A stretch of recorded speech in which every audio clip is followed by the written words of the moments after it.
Bonjour et bienvenue en France dans notre Pas-de-Calais à Boulogne-sur-Mer. Mais pourquoi nous sommes ici aujourd'hui? Why am I speaking in French and why we're here today in Boulogne-sur-Mer in northern France? We're here to see a column built for Napoleon I, the Emperor of France. Let's take a look. Now, a lot of people say that this 54-metre grey marble Corinthian-style column was built by Napoleon to celebrate his successful invasion of England. But is that really true? So in 1803, the Peace of Amiens had totally collapsed. Britain had already declared war on France, and we see here a painting of Boulogne-sur-Mer on the northern French coast. You can see the French ships out in the channel and also in the harbour and in the port. Now, these French ships are preparing for the invasion of England. Now, Napoleon brought together between 120,000 and 200,000 troops. They came to Boulogne-sur-Mer and they formed part of the Armée d'Angleterre, or the English army. Now, they were on these ships, they were doing practice drills and manoeuvres, boarding and offboarding the ships and getting used to their handling, ready for the invasion.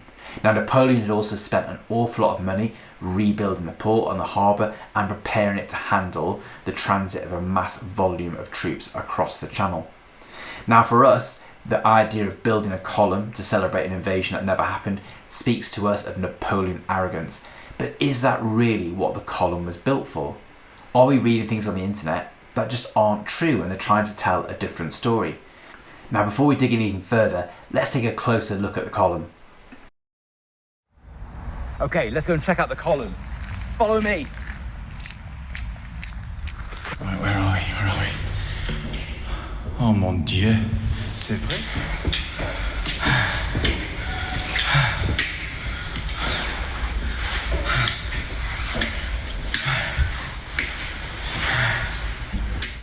Right, where are we? Oh, thank goodness, near the top. Now, of course, on reaching the top, you've got an amazing view of the modern Boulogne-sur-Mer. You can see the harbour there. You can also see some of the Atlantic wall defences built in the Second World War, and in the distance you can just about make out England. Now, of course, Boulogne-sur-Mer was a perfect place for Napoleon to form his invasion force. It was only 26 miles across the English Channel to be able to land in Great Britain, and Boulogne-sur-Mer had been the main port to reach Britain even since Roman times. Now, if we look at this 19th century lithograph showing Napoleon at his camp in Boulogne, we can start to understand the real reason for the column. So on the 16th of August 1804, the day after the Emperor's birthday, he gave the award of the Légion d'Honneur to 2,000 soldiers in front of huge crowds. Now, this award had been given before, but this was the first time it had been done on such a massive scale.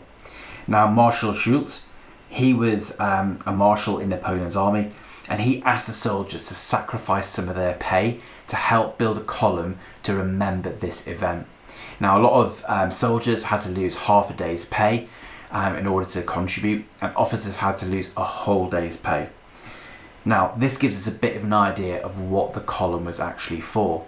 Maybe it wasn't to celebrate a successful invasion of England, and maybe it was just to commemorate this really important event. Now, even when we look at the column itself, we can see that potentially this column is just celebrating the event itself. We see all the usual paraphernalia, the imperial eagle, the wreaths, the obelisks, and we see Napoleon seated, speaking to his marshal and looking at the plans for the column, celebrating this important event. So this already tells us that maybe this is not about England.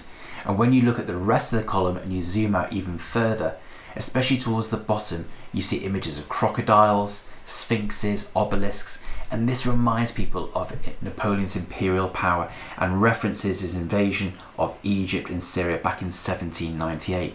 Now, what's missing from this column and from these bas-reliefs is there's no mention of England. There's no pictures of London, there's no bas-relief showing an invasion or the White Cliffs of Dover. Again, it undermines that idea that this column was built to celebrate a successful invasion of England. Now, of course, Napoleon's arrogance was well known. We have to remember that in 1804, on the 2nd of December, he had himself crowned Emperor of France in Notre Dame Cathedral in Paris. Now, during that ceremony, he simply took the crown off Pope Pius VII and crowned himself, which shocked everyone in the cathedral. So his arrogance is well known. But I do think that the story around the column plays into that idea of Napoleonic arrogance. But when you look at the evidence, it just doesn't stand up. There's absolutely no evidence that Napoleon built that column for any other reason than to celebrate the events at Boulogne. Yes, he did have arrogance, but not to that level. Now, of course, the history of the column didn't just stop with Napoleon. So in the Second World War, the Nazis chose a place to build their naval cemetery, and they buried their dead here. So there were two in particular funerals that we can see here, one for a soldier who died of an accidental wound and another who died in a car accident. Now, after the war, both their bodies were moved to a German military cemetery in Boulogne in the Somme. But this just gives you an idea of how history is constantly evolving and how the Nazis actually used the area for military ceremonies, but also as a burial ground. Now, during the Second World War itself, the Napoleon statue took a real battering. So you can see the Napoleon statue is now actually housed inside the museum. It's made of solid bronze. It weighs 3 tons, it's around 4 meters high. Now, when you're in the museum, you will see the bullet holes, the shrapnel holes inside and around the back of the statue. Now, today, the statue at the top is Napoleon, but Napoleon is in a general's uniform. Now, this gives us an idea of how France changes its attitudes towards Napoleon over the next 100 years. So with the current statue, Napoleon is wearing a general's uniform, which is a lot less like an emperor, a lot less monarchical, and also he now faces inland. So where the original statue used to face out towards England in a threatening manner, President de Gaulle, who was in charge of the Fourth Republic, wanted a less warlike stance with England, and then therefore he made the statue face inland back towards France. So there you have it, a little day trip to France and a whole world of history. Hope you enjoyed the video. Please do subscribe, spread the word. See you next time.